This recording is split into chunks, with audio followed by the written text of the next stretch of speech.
rekaman-rekaman kami dapatkan sebelum pertandingan. Ya. Kalau berapa? Indonesia musuh, target juga.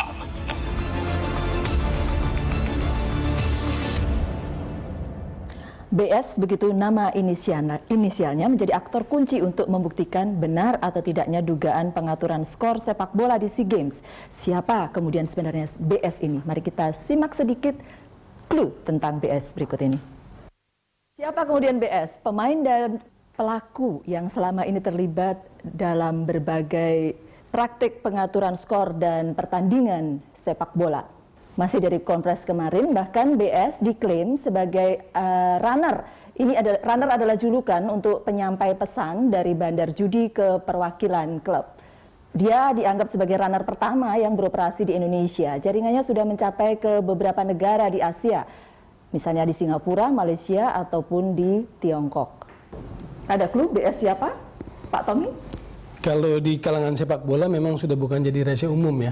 Sudah jadi rahasia umum, bukan, ada nama BS gitu ya? Iya. Jadi semua orang sudah tahu di sepak bola, bahwa saya belum tahu, Pak. Iya, dia mantan pemain, tahun lalu juga masih melatih di klub amatir Liga Nusantara di kawasan Jawa Timur. Itu karena informasi dari rekan-rekan pelatih di Jawa Timur terhadap sosok ini, tepatnya mungkin di kawasan Malang. Memang artinya dia pelaku ya, yang tukang ngatur-ngatur lah, bagian dari kaki tangan.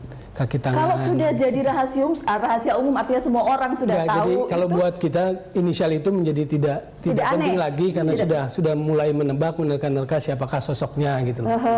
Tidak aneh. Terus diapain Mas? Diapain? Kenapa? Dari PSSI nggak bisa ambil langkah apa gitu?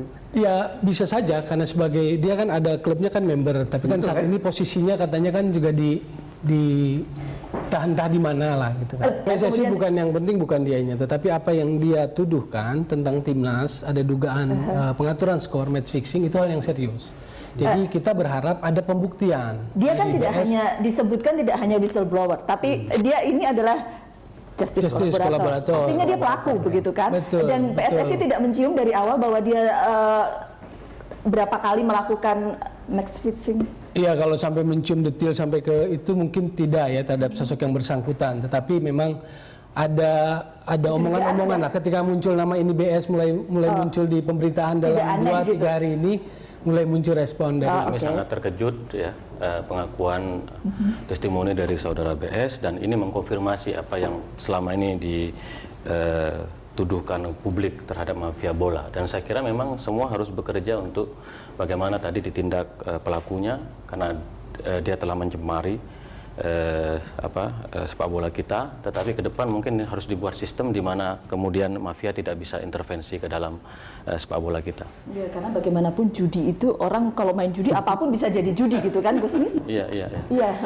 Judi itu bukan hanya di bola. Ya. Sabung ayam ada judinya. Pacuan kuda ada judinya. Lalu kemudian kalau di bola itu juga cerita teman-teman wartawan olahraga kayak Mas Bas dan kawan-kawan. Yang nggak enak katanya kan salah satu modusnya kan di kiper katanya. Jadi kaos tangannya itu bolong 2 sehingga kalau bola lewat ke belakang dia. Ada juga kadang-kadang supaya tidak gol, pemainnya masuk gawang, bolanya di luar. Oke. Cerita-cerita yang karena ketika judi ini saya membayangkan ada 22 orang di lapangan. Tidak gitu sendiri kan? di sini. Tidak kemudian permainan 1 lawan 1 yang kemudian bisa diatur gitu kan. Kau kalah deh sekarang gitu kan, nggak bisa gitu kan. Tinggal bilang ke 1 orang, nggak mungkin gitu. Jadi kalau kita bicara 22 orang, minimal berapa orang yang ada di situ yang, atau bagian mana yang kemudian menjadi titik kunci untuk? Yang sering tuh biasanya kiper, pemain belakang. Iya, lalu wasit juga itu biasanya. Tapi wasit tidak bisa menentukan bisa aja skor. menit-menit terakhir tiba-tiba memberikan penalti kepada salah satu tim walaupun pelanggaran tidak serius. Itu sering terjadi dan sering dikeluhkan oleh klub-klub besar, terutama yang sedang bermain tandang. Begini, kalau judi itu kita nggak bisa mencegah karena itu udah bagian dari kehidupan Tapi jangan sampai judi itu masuk ke tim, masuk ke lapangan istilahnya. Boleh aja mereka berjudi di luar, dulu bahkan di Stadion Ikada, Stadion Senayan, Stadion Menteng, itu ada tribun khusus yang menampung penjudi. Jangan mempengaruhi pertandingan Iya, ya. tapi di situ aja, jangan membayar pemain, pelatih, pemilik klub, itu yang harus dicegah. Iya, katanya Lanyala punya Tim transisi punya temuan. Tim transisi sebentar lagi, tapi PSSI katanya punya tim khusus untuk kemudian Iya, saya tidak bisa mengurus mewakili mafia yang bola. beberapa tahun lalu. Iya. Tapi sejak unifikasi KLB 2013, yang mulai 2014 kita tata lagi organisasi sesuai dengan AFC, FIFA, aturan kita kenal yang namanya integrity football. Kita mulai melakukan itu, integrity football. Ada 3 hal yang kita campaign kepada member, kepada klub, kepada pemain, 3R. Recognize, reject, and report. Jadi itu adalah 3 pesan standar yang harus dipahami oleh klub, oleh pelaku sepak bola, baik itu pemain, pelatih, official maupun wasit, untuk alert terhadap situasi di lapangan. Itu yang saya bilang, investigasi terkait hal ini tidak mudah, tidak gampang, karena epicentrumnya mungkin di lapangan ya, tapi pasti orang yang disebut bandarnya itu pasti akan sangat jauh. Oke. Ini yang sebetulnya disebut sebagai mafia, artinya person-personnya. Pasti lingkarannya dalam, ada yang di stadion, ada yang penghubungnya. Dan tadi yang dibilang, yang dianggap BS itu saya pikir adalah salah satu kaki tangan yang ikut terlibat main di organized crime seperti itu. Jadi kita sudah campaign sejak 2014. Hasilnya apa? Ya, campaign oke. Tetapi kemudian ketika Salah satu hal yang dilakukan kan edukasi. Bahwa misalnya betting industry, kita bicara data 2013, itu 70% di Asia, 30% sisanya baru worldwide. 70% in Asia.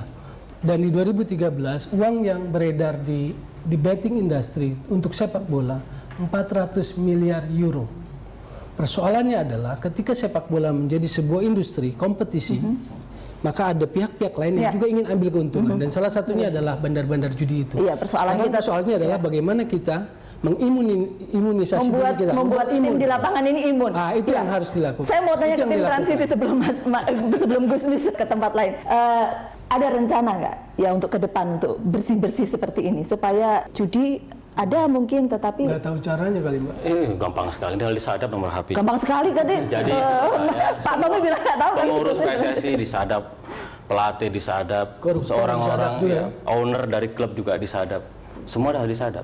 Dan saya kira kalau semua disadap dan PSSI yang akan datang, bukan yang sekarang ini, karena sudah dibekukan dari yang akan datang, Itu punya kalimat komitmen penting juga, PSSI yang akan datang. Berarti ada sebuah Biarkan nanti PSSI yang akan datang itu harus serius, harus tegas. Kita belajar misalnya dari Singapura, terakhir di SEA Games, kan juga ada itu mafia waktu Timur Leste lawan Malaysia. Iya, Kan yang di SEA Games kemarin itu ada orang Indonesia satu yang kemudian ya. Tapi Singapura sangat tegas. Nah, diperlukan ketegasan, penegakan hukum di situ.